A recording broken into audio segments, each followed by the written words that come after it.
नमस्कार, मैं अंशु खान। दिन भर की खबरों में सबसे पहले डालते नजर आज के मुख्य समाचारों पर। जिला अस्पताल के समक्ष धरने पर डटी पुलिस पर लगाया मिलीभगत का आरोप। निकासी व्यवस्था सही नहीं होने से सड़क पर भरा पानी। अस्पताल संचालक बोले, समस्या का समाधान नहीं हुआ तो बंद करेंगे टैक्स देना। पुष्कर मेले की तरह भव्य होगा गोगामेडी पशु मेला। राज्य पशु ऊंट की बड़ी आवक। कृषकों की राह होगी आसान। कृषि यंत्र खरीद पर 50% तक अनुदान। अब खबरें विस्तार से।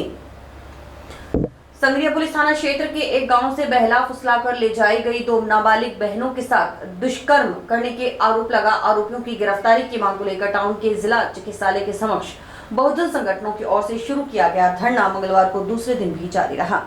धरना स्थल पर हुई सभा में वक्ताओं ने आरोपियों की शीघ्र गिरफ्तारी, संगरिया पुलिस थाना प्रभारी को निलंबित करने, पीड़िताओं को सुरक्षा मुहैया करवाने की मांग की। 38 दिन तक आपने कोई जवाब नहीं दिया। आज क्या पता जब वहाँ हम जा रहे हैं रास्ते में बेटी आपने ढूंढ ली, कहाँ बच्ची भूल गई। हम एसपी साहब के पास पहुंचे कि 38 दिन तक आपकी पुलिस क्या कर रही थी। बेटी को लेकर आते हैं संगरिया में शाम को, रात को 9 बजे बेटी के पिता को फोन करते हैं, थाना पहुंच जाते हैं।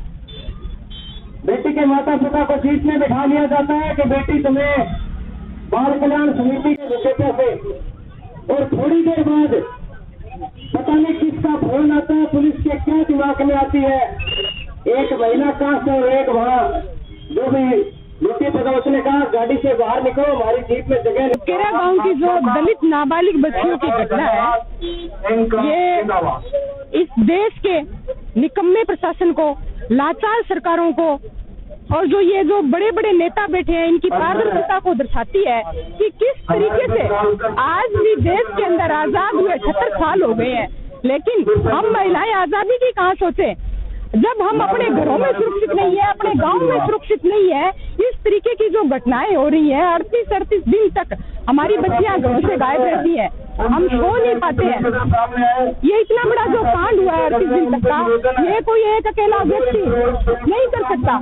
ये सिर्फ और सिर्फ बड़े लोगों के श्रेय से, बड़े लोग बड़ी राजनीति के तहत हुआ है। इसके अंदर धरना लगा हुआ है, बच्ची की अभी होश नहीं है। मैं तो कहता हूँ कि मेयर नाम पर सबसे हमने मांगे रखी है, संगरिया एसएचओ को बर्खास्त किया जाए। मारपीट की पीड़ित बच्चे के साथ मारपीट करने वाली महिला, जो महिला कांस्टेबल थी, वो बयान लेंगे उसने कपड़ों से मारा उससे पहले हमें बर्खास्त किया जाए। गैंग रेप करने वाले सभी को गिरफ्तार, और जो अपने जो दरिंदे जिन्होंने ये काम किया है उन सभी को गिरफ्तार करें और उनके घरों पर बलडोजर चलाएं, तभी हम यहाँ से हिलेंगे। नहीं तो वरना यहाँ बड़ा ये भीड़ है जो बड़ा आंदोलन का रूप ले लेगी। बच्ची की कंडीशन खराब है, बार बार पुलिस वाले कह रहे हैं बच्चे को छुट्टी दिलाओ।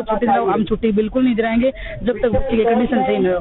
और ये मुद्दा अगर यहाँ नहीं होगा, ये पुलिस की मिलीभगत है, अगर ये मुद्दा यहाँ पे नहीं हो तो हम भारत का काम करने का। भारतीय जनता पार्टी तो ये कहती है बेटी बचाओ बेटी। आज भारतीय जनता पार्टी के इतने बड़े बड़े लीडर जो घूम रहे हैं, अड़ोस पड़ोस में घूम रहे हैं, मैं उनसे एक बात पूछना चाहती हूँ। आप तो कह रहे हो एक तरफ से बेटी पढ़ाओ और बेटी बचाओ, बेटियां आज राजस्थान में नहीं, कहीं भी कोलकाता मेट्रो ले लो, अलवर मेट्रो ले लो, कहीं भी बच्चियां ना तो घरों में सुरक्षित है और ना कहीं बाहर। दिन तक वो जुल्म झेलती रही। क्या हरियाणा स्टेट बॉर्डर उन्होंने क्रॉस किया था, स्टेट बॉर्डर क्रॉस नहीं करता, क्योंकि मिली भगत थी इनकी। हरियाणा के संगरिया से 5 किलोमीटर बाद हरियाणा आता है। हरियाणा के चेक पोस्ट नहीं था, क्या नहीं था, को बच्चों को बाहर ले गए, क्योंकि जो थी यहाँ की पुलिस और प्रशासन की मिली भगत थी। और जो ये समाज है, राजनेता ये सभी एक ही सत्य पे काम कर। शक्ति प्रदर्शन है वो हजारों की संख्या में, लाखों के लोग इकट्ठा करने की भी हम ताकत रखते हैं। अगर हमें जल्द भी अगर प्रशासन से कोई आश्वासन भी नहीं मिला तो हम जल्द से जल्द एसपी का घेराव भी करेंगे, कलेक्टर ऑफिस का भी घेराव करेंगे, और जहाँ पर भी हमें आवश्यकता पड़ी तो मानगत बंद करने का भी काम करेंगे। टाउन में जंक्शन रोड पर स्थित निजी अस्पतालों के बाहर बने नाले से निकासी व्यवस्था सही नहीं होने के कारण हर बार की तरह मंगलवार को भी बारिश का पानी सड़क पर भर गया। इससे अस्पताल के सामने से गुजरने वाले वाहन चालकों के साथ साथ जांच करवाने आए मरीजों को भी परेशानी का सामना करना पड़ा। अस्पताल संचालकों का कहना था कि नगर परिषद अधिकारियों को अवगत करवाने के बावजूद भी समस्या जस की तस है। डॉक्टर मदन सिंह शेखावत, डॉक्टर रमाशंकर आसोपा ने बताया कि जंक्शन रोड पर सड़क के एक तरफ अस्पतालों की तरफ नाला बना हुआ है, जबकि दूसरी तरफ नहीं है। अस्पतालों के आगे बने हुए नाले का लेवल भी ऊंचा है। नाले का ड्रेनेज सिस्टम सही नहीं होने के कारण इसमें कचरा एकत्रित हो जाता है। बारिश के समय नाला बंद होने से पानी चारों तरफ इकट्ठा हो जाता है। बारिश के बाद हर बार ये समस्या उत्पन्न होती है। इस समस्या के समाधान के लिए नगर परिषद अधिकारियों को अवगत करवाया, लेकिन कुछ नहीं हुआ। टैक्स देने के बावजूद समस्या का सामना करना पड़ रहा है। उन्होंने बताया कि अस्पताल परिसर के आगे बरसाती पानी एकत्रित होने से मरीजों को खासा परेशानी का सामना करना पड़ता है। कई दिन तक पानी एकत्रित रहने से मच्छर पनपेंगी, मच्छरों से बीमारियां फैलने का खतरा बना रहता है। उन्होंने नगर परिषद से इस समस्या के स्थायी समाधान की मांग की। पानी की निकास की समस्या तो आप ये टाउन जंक्शन रोड पे सभी को है और शुरू से ही इस रोड पे एक साइड में नाला बना है, दूसरी साइड में कोई नाला है नहीं। एक साइड में नाला है, उसका भी लेवल थोड़ा ऊंचा है। म्यूनिसिपैलिटी ने पंपिंग स्टेशन लगा रखा है, उसकी वजह से थोड़ा जो बचत होती रहती है। जब नाले में पानी एक्सेस होता है तो पंपिंग स्टेशन से इसके लिए हमने तो नगर परिषद में लिख के भी दिया हुआ है कि भाई ये जो नाला बना हुआ है ड्रेनेज का, इसका सिस्टम सही नहीं है, ड्रेनेज प्रॉपर है ही नहीं। इसमें कचरा इकट्ठा हो जाता है, बंद हो जाता है, चारों तरफ पानी इकट्ठा हो जाता है और हर बार यही समस्या आती है। जब बारिश थोड़ी सी ज्यादा होगी इकट्ठा हो जाता है पानी। हमने तो 2 बार कह भी दिया, बाकी ये समस्या हर बार होती है। तो इसका हम तो समाधान यही चाहते हैं कि भाई तुम अपने लेवल नगर परिषद के लेवल पर कराओ, और नहीं तो फिर हम सारे लोग बाग मिल के, हम तो साल ईयरली टैक्स भी देते हैं कि भाई हमारा साफ सफाई रहे, कोई गंदगी ना हो। इस तरह की नगर परिषद से यही कहना चाहते हैं कि इसकी समस्या का समाधान करो। आप टैक्स तो ले ही रहे हो आप हमारे से, तो हमें सुविधा भी दो आप। 2-3 दिन से उमस भरी गर्मी से परेशान लोगों को मंगलवार को हुई झमाझम बारिश से राहत मिली। दोपहर करीब 1 बजे जिला मुख्यालय सहित आसपास के ग्रामीण इलाके में तेज हवाओं के साथ बारिश का दौर शुरू हुआ, जो करीब 1 घंटे तक जारी रहा। बारिश से जंक्शन व टाउन शहर के निचले इलाकों में सड़कों पर पानी भर गया। बाजारों में भी दुकानों के आगे पानी जमा हो गया। स्कूली बच्चे बारिश के बीच भीगते हुए घर पहुंचे।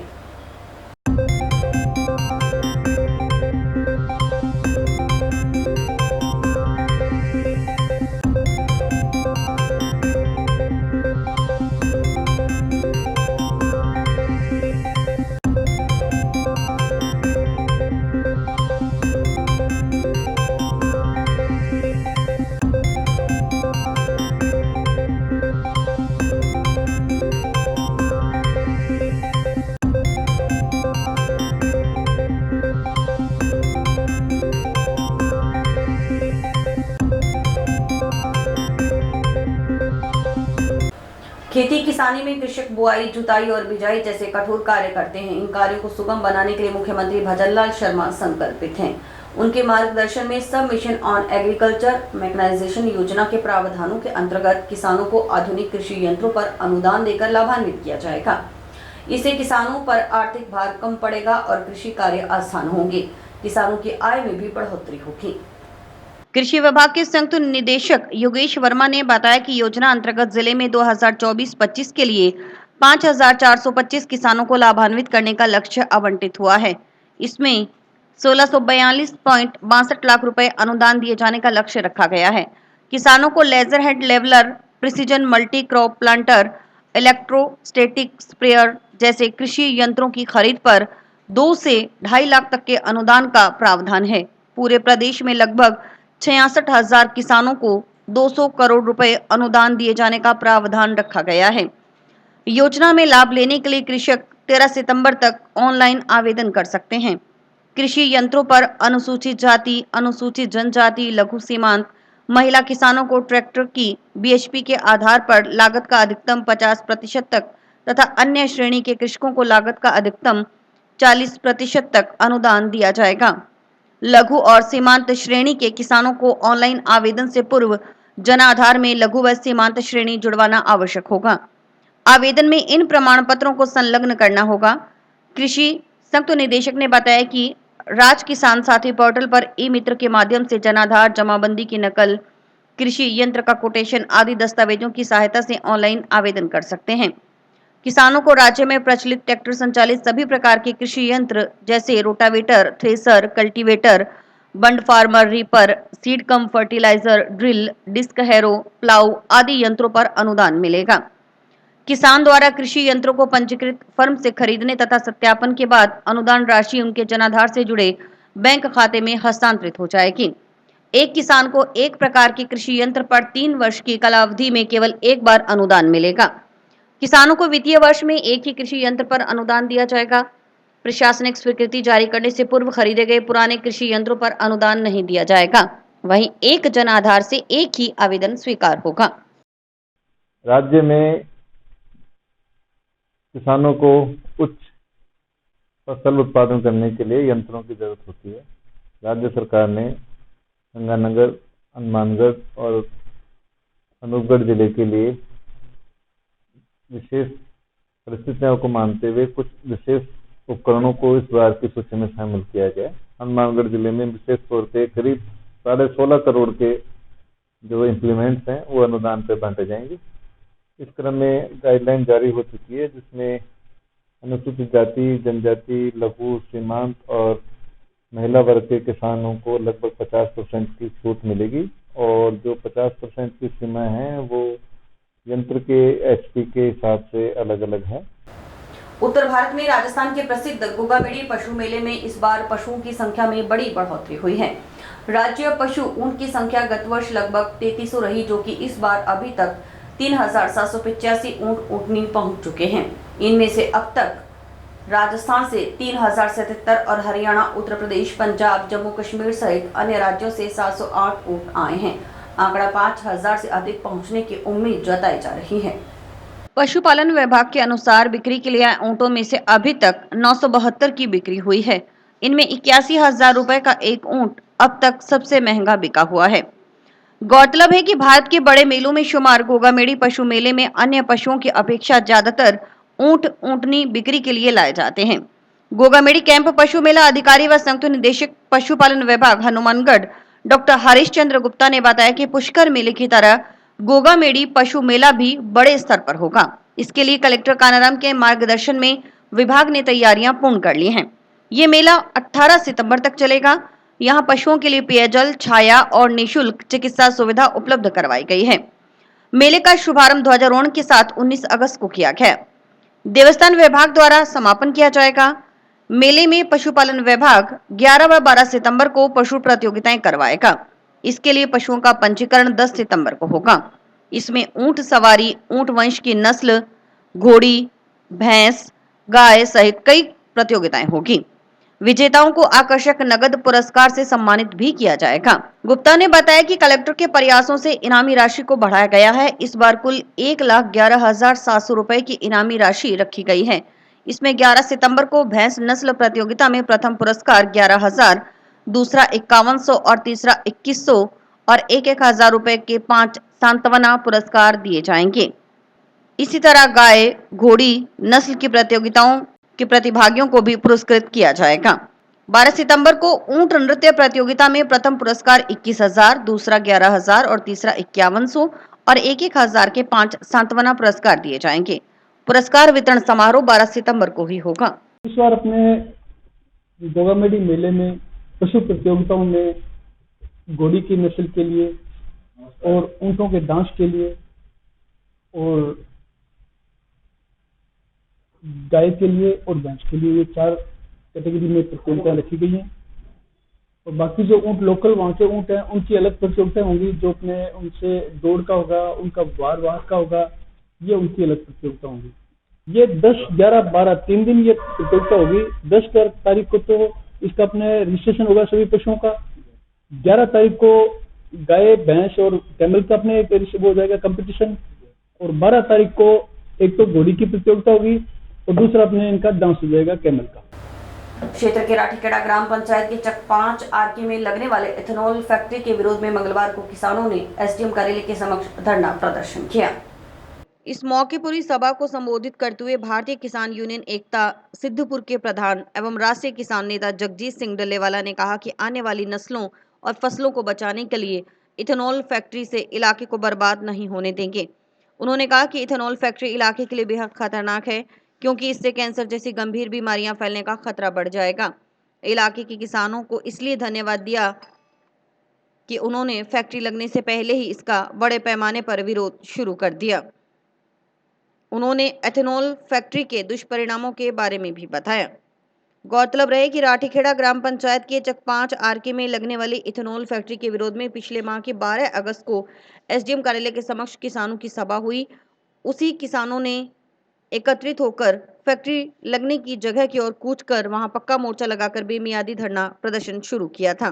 स्थानीय बार एसोसिएशन ने भी मंगलवार को इथेनॉल फैक्ट्री के विरोध में मंगलवार को हुए धरना प्रदर्शन को एक दिन का कार्य बहिष्कार कर समर्थन दिया और न्यायालय में अपनी उपस्थिति नहीं थी। बार एसोसिएशन अध्यक्ष एडवोकेट नरेंद्र पाल वर्मा की अध्यक्षता में हुई बैठक में सर्वसम्मति से आंदोलन को समर्थन दिया गया। वहीं एसडीएम कार्यालय के समक्ष किसानों की सभा के बाद किसानों ने एडीएम को ज्ञापन देने की बात पर अड़ गए। एडीएम के नहीं पहुंचने पर आक्रोशित किसानों ने एसडीएम कार्यालय के अंदर घुसने का प्रयास किया, जिसके चलते गेट पर खड़ी पुलिस के साथ धक्का मुक्की हुई, जिससे एक बारगी माहौल गर्मा गया। इसके बाद एडीएम के पहुंचने की सूचना मिलने पर एसडीएम कार्यालय के गेट पर धरना लगाकर सभा की गई। इसके बाद एडीएम उमेदी लाल मीणा मौके पर पहुंचे और किसानों ने एथेनॉल फैक्ट्री को बंद करने की मांग को लेकर सीएम के नाम ज्ञापन एडीएम को सौंपा। किसानों ने एडीएम के सामने फैक्ट्री से संबंधित कागजात नहीं मिलने की बात रखी, जिस पर उन्होंने कहा कि किसान उनसे आकर मिले, जो भी कागजात उपलब्ध करवा सकते हैं वे करवा दिए जाएंगे। धरने का प्रोग्राम था, बहुत ही सफल रहा और हमारे जैसे हरियाणा से, पूरे संगरिया क्षेत्र से, हनुमानगढ़ के क्षेत्र से सभी लोगों ने बहुत ही सहयोग दिया, जो सराहनीय था और हम उन सभी लोगों का धन्यवाद ज्ञापित करते हैं। और एडीएम साहब जो कि इससे संबंधित जो डॉक्यूमेंट के बारे में काफ़ी जानकारी रखते हैं, उन्होंने हमें सहयोग देने का आश्वासन दिया है और उन्होंने कहा भी हर संभव में आपका सहयोग करेंगे। आज 3 सितंबर को जो 12 अगस्त से अनिश्चितकालीन एथेनॉल फैक्ट्री के विरोध में प्रदर्शन चल रहा है, उसको लेकर टिब्बी एसडीएम कार्यालय का घेराव किया गया था और उसके पश्चात हमने जो यहाँ के अधिकारी थे उन्हें अवगत कराया कि आप एडीएम साहब को बुलाएं और हमारा जो ज्ञापन और हमारी वार्ता उनसे करवाएं, क्योंकि हमें काफ़ी फैक्ट्री संबंधित जानकारियां लेने में काफ़ी दिक्कत का सामना करना पड़ रहा है। परंतु जो यहाँ का स्थानीय प्रशासन था वो फैक्ट्री वालों का एक एजेंट के रूप में कार्य कर रहा था और उसने 3 बजे तक किसी भी प्रशासन के अधिकारी को यहाँ बुलाने के लिए तैयार नहीं हुए। तो उसके पश्चात जो आंदोलनकारी थे, जो यहाँ की कमेटी थी, उन्होंने निर्णय लिया कि हम शांतिपूर्वक तरीके से एसडीएम कार्यालय में बैठेंगे। और हम जब शांतिपूर्वक तरीके से एसडीएम कार्यालय में आ रहे थे तो यहाँ का जो प्रशासन था उसने बड़ी बेरहमी से हमारी मात्र शक्ति के साथ में बेहुदा हरकत की, उन पर लाठीचार्ज किया और जो हमारे बुजुर्ग हैं उनको उन्होंने बिल्कुल सीधी लाठी से उन पर वार किया। और हम अब सभी लोगों ने जब एडीएम साहब आए उनको भी इसके बारे में अवगत करवाया और एडीएम साहब ने आश्वासन दिया कि जो दोषी अधिकारी उन पर भी कार्रवाई की जाएगी और जो एथेनॉल फैक्ट्री संबंधी जो भी आपको जानकारी चाहिए उसमें जो प्रशासन कर सकेगा वो हम उसमें आपकी सहायता करेंगे। एक तरफ सरकार जल बचाओ का नारा दे रही है, दूसरी तरफ हनुमानगढ़ जिला मुख्यालय पर कलेक्ट्रेट चौराहे पर पेयजल पाइपलाइन में हुए लीकेज से रोजाना हजारों लीटर पानी व्यर्थ बह रहा है। यहां से रोजाना जिला कलेक्टर सहित अन्य प्रशासनिक अधिकारी वाहनों से गुजरते हैं, लेकिन किसी का ध्यान इस तरफ नहीं गया। लगातार पानी बहने से सड़क को भी नुकसान पहुंच रहा है। कलेक्ट्रेट चौराहे के नजदीक ही दुकान करने वाले दुकानदार सिकंदर सिंह ने बताया कि चौराहे के बीच पेयजल पाइपलाइन से हुए लीकेज से दिन भर पानी व्यर्थ बहता रहता है। करीब 1 सप्ताह से पानी बह रहा है। धीरे धीरे सड़क को भी नुकसान हो रहा है और लीकेज के आसपास गड्ढे बन रहे हैं। उन्होंने बताया कि नजदीक ही कलेक्ट्रेट है। जिला कलेक्टर सहित अन्य अधिकारी रोजाना यहां से वाहनों से गुजरते हैं, लेकिन किसी ने इस तरफ ध्यान नहीं दिया। उन्होंने संबंधित विभाग के अधिकारियों से लीकेज को दुरुस्त करवाने की मांग की। सर, यहाँ पे मेरी नजदीक एक दुकान है और ये आप देख रहे हो कि पानी व्यर्थ बह रहा है और ये सड़क भी आप खराब हो रही है। सरकार कह रही है कि पानी बचाओ और ये देख लो आपके सामने है कि पानी व्यर्थ ही बह रहा है। जिला कृषि आदान विक्रेता संघ ने जिले में धान की एमएसपी पर सरकारी खरीद करवाने की मांग की है। इस संबंध में एसोसिएशन सदस्यों ने जिलाध्यक्ष बालकिशन गोलियान के नेतृत्व में कलेक्टर को ज्ञापन सौंपा। जिलाध्यक्ष ने बताया कि हनुमानगढ़ जिले में पिछले साल के मुताबिक इस बार धान की परमल किस्म की 2 गुनी बिजाई हुई है। इस कारण जिले की मंडियों में 1.5 लाख मीट्रिक टन धान की आवक की संभावना है। सोमवार को धान की पहली ढेरी मंडी में आ चुकी है। 15 दिन बाद धान की आवक तेजी से शुरू हो जाएगी।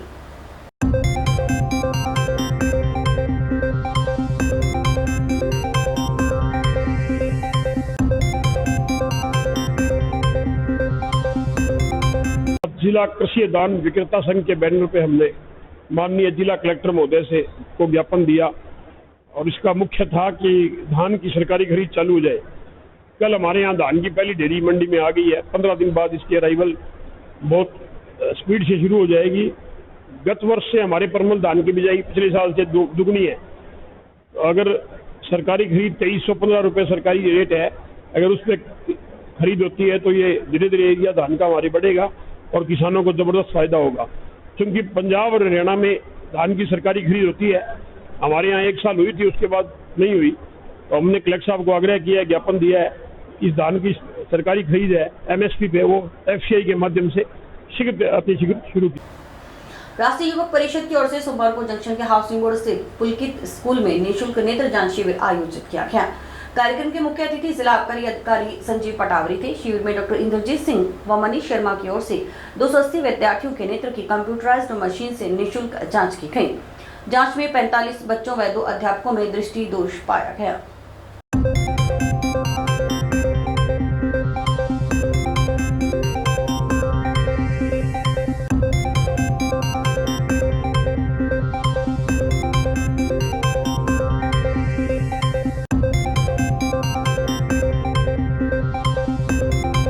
सर, आज हम राष्ट्रीय की तरफ से कंप्यूटराइज जांच करवाने जा रहे हैं और इस स्कूल के अंदर जो हमारे जो मालिक है वो राष्ट्रीय पुलिस में है, बराबर समिति में है राजेश मीटा जी। तो पुलिस स्कूल के सब बच्चों की हमने कंप्यूटर जाके चेक करवा रहे हैं। अभी तक अगर जान जाए तो 30% बच्चों में आंखों में कमी पाई गई। इससे पहले भी हमने पिछले जो सीजन में जो आंखें चेक की उसमें 30,000 बच्चों की आंखें चेक की थी। लगभग सभी स्कूल कर दिए थे। तो इस सीजन में के अंदर हमने विचार किया, गांव पहले भी हमने कई 16-17 काम किए हुए हैं, जो बाकी गांव रहे उन कंप्यूटराइज जांच कराएंगे। टाउन में भी हमने 10-12 स्कूल हैं जो उनकी कंप्यूटराइज जांच कराएंगे। इसमें हम ये बता देते भी कमी कैसे आती है। तो हमने इसमें यही पाया गया है, मोबाइल देखने से ही बच्चों में आंखों में कमी पाई गई है। और एक ये फास्ट फूड खाते, हरी सब्जी नहीं खाते, इस कारण से आंखों में पाई गई कमी। और ये परिस्थिति नियम है कि जितनी ज्यादा हो सके हम बच्चों को आंखों को चेक करके, और जिन बच्चों की आंखें कमी पाती है उनके अभिभावक हमारे को बहुत धन्यवाद देते हैं। श्री गणपति युवा सेवा समिति की बैठक मंगलवार को जिला कलेक्ट्रेट परिसर स्थित गांधी पार्क में राहुल गोंद की अध्यक्षता में हुई। बैठक में 7 सितंबर से 17 सितंबर तक मनाए जाने वाले 5वें गणेश महोत्सव की तैयारियों पर चर्चा की गई। गणेश महोत्सव का कार्यक्रम जंक्शन के वार्ड 9 सेक्टर नंबर 12 में GJ स्कूल के पीछे होगा। 7 सितंबर को गणपति की मूर्ति स्थापना के साथ महोत्सव की शुरुआत होगी।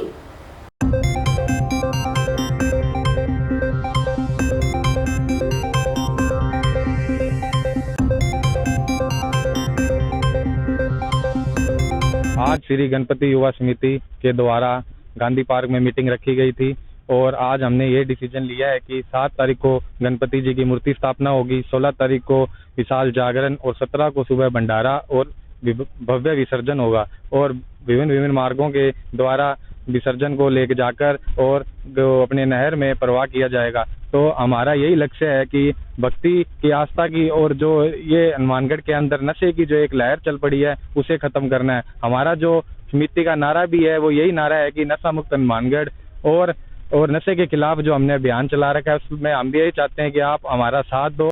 आज राहुल गोंद जी के नेतृत्व में हमने एक छोटी सी मीटिंग रखी थी। और इसी के साथ समाचार समाप्त हुए। रोजाना देखते रहिए समाचार। नमस्कार।